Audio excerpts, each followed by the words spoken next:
Welcome to Class 1 of our Mindfulness course, and thank you so much for joining us. We learn to release. Mindfulness can even bring world peace.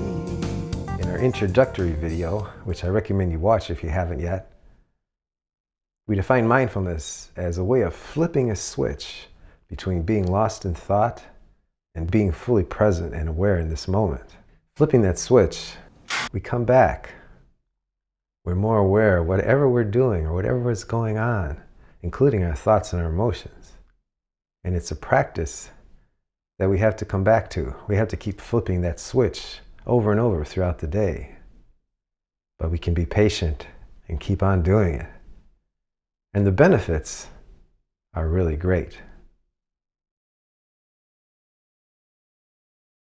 In this class, we're going to do an overview of mindfulness practice. And each of the parts of this class will be explored in greater detail in each of the classes that are following.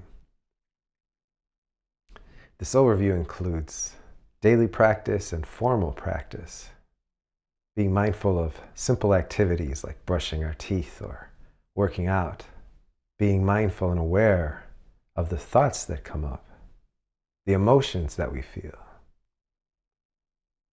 practicing mindfulness in more complicated activities like having a conversation, doing some kind of creative endeavor, doing the work that we do.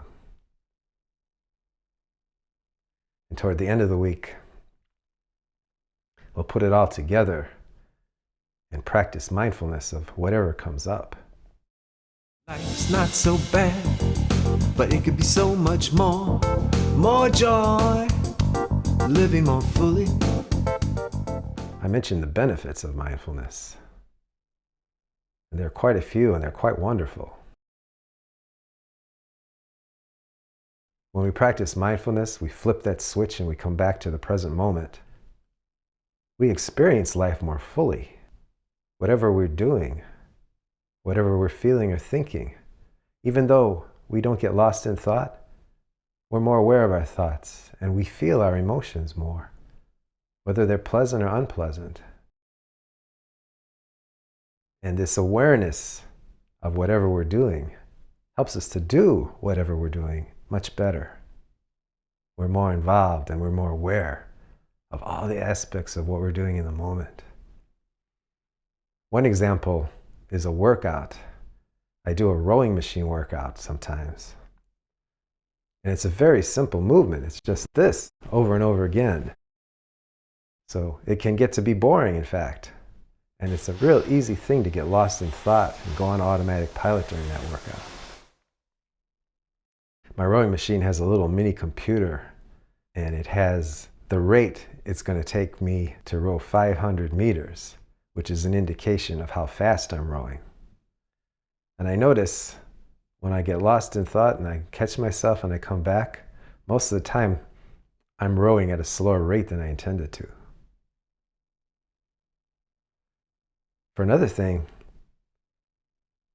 when I'm aware of the workout, I feel the form. Bending forward a bit at the beginning of the stroke, letting my heels come up a little bit, and starting the actual power stroke back with my legs, and finishing with my back. When we're mindful, we can also feel the sensations of whatever we're doing. So I feel the muscles working. And when I get to the end of the stroke, I can feel my abs contract, which I normally wouldn't feel unless I was really aware. And that awareness also stimulates the muscles more, so I get a better workout in that area. And when I come back from thought and I'm aware of the workout, that little mini computer shows me that I'm rowing at a faster rate, therefore burning more calories, getting a better cardio workout. And sometimes I really get into it. I'm just getting into the feeling of the motion. And after that, I notice I really start rowing fast, which makes for a great workout. And these same ideas apply to whatever we're doing. Maybe another rather simple activity like brushing our teeth. So, real simple activity. So, easy to get lost in thought and go on automatic pilot. But when we're mindful, we come back and we feel a sensation. We feel what we're doing. And as a result, again, we do it better. We get our teeth cleaner. We stimulate our gums more, which is a wonderful thing for our health. We also do things better that are more complicated, like relating to other people, conversation, doing an artistic endeavor that we might do, or some kind of a business endeavor. When we're really present, we see the nuances. We're able to make good decisions intuitively. We're able to read what the other person is really saying. Maybe even read them non-verbally and respond appropriately. Another benefit of mindfulness is being less attached to our thoughts and our emotions. Paradoxically, as I said before, we feel them, emotions more, and we are more aware of our thoughts. We experience them more fully. But at the same time, we're aware of them fading. We don't make them go. We let them go because we segue into the next moment and they start to go away. And that letting go helps us to be less attached, so we don't hang on to our thought and let it spin off into a tangent of subsequent thoughts. We don't hang on to our emotions and let them disturb us. Lost in concepts, we don't really see who's in front of us. How can we see? How can we let go? Mindfulness, it keeps on giving. A corollary to this is that when we are not so attached to our thoughts, we become less attached to concepts we have. Throughout our lives, we've been exposed to concepts and have developed some of our own about situations, about ourselves, about others. And when we attach to those concepts too tightly, we tend to put people and things in a box. And it limits our clear seeing of people and situations.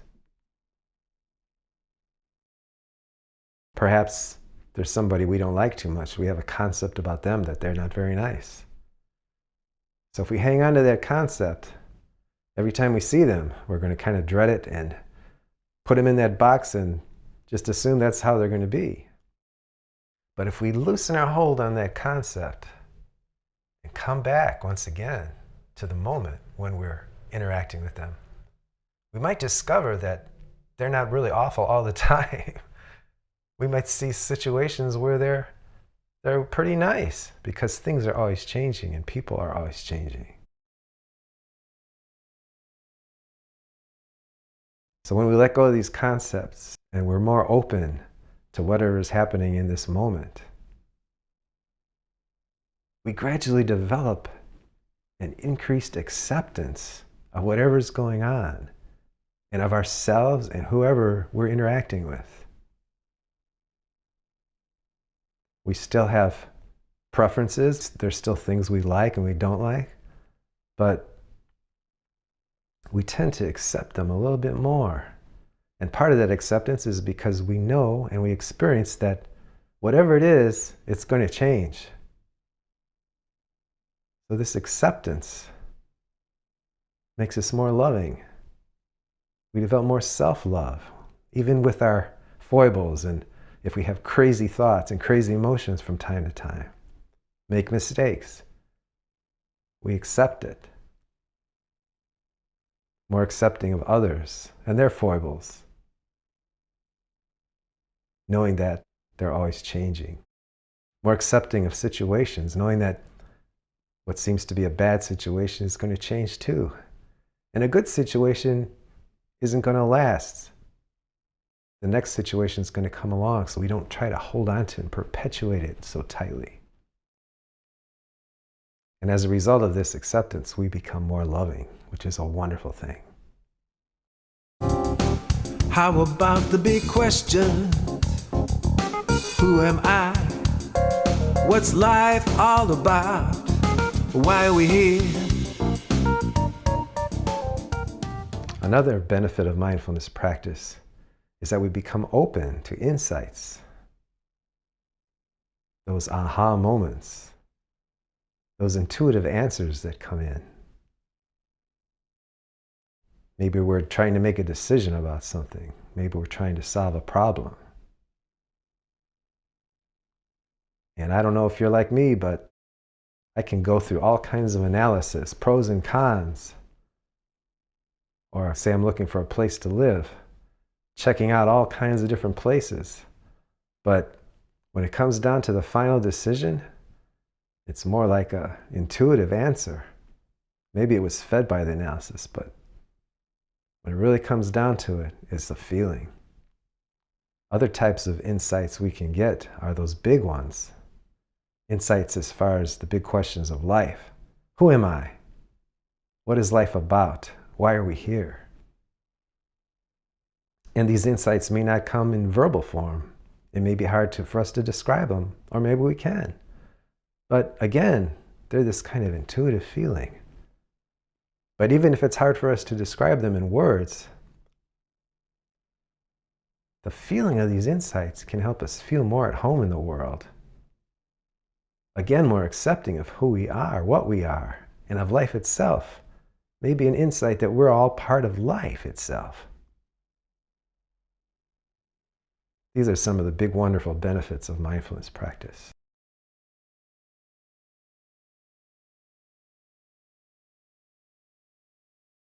But right here, I have to insert a little disclaimer. Wonderful as these benefits are, and wonderful as they are as a motivation to begin to practice and to continue to practice,